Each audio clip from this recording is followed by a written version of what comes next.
আমি Dalangghat higher secondary স্কুলৰ ষষ্ঠ শ্ৰেণীৰ ছাত্ৰ ছাত্ৰী। আমি আজি এটা প্ৰকল্প কৰিব খুজিছোঁ।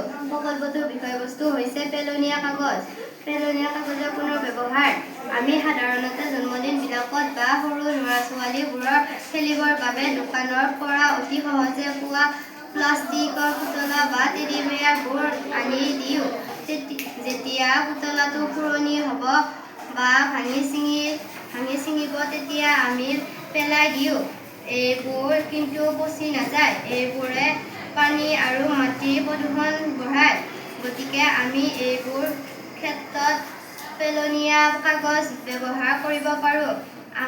আমাৰ ঘৰত পেলনীয়া কাগজ ব্যৱহাৰ কৰি আমি ধুনীয়া ধুনীয়া পুতলা সাজিব পাৰোঁ।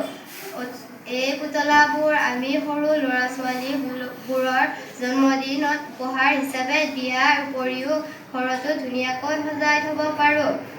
তেতিয়া আমাৰ টকাও ৰাহি হয়, ঘৰখনো ধুনীয়া হয় আৰু আমাৰ পৰিৱেশো প্ৰদূষণ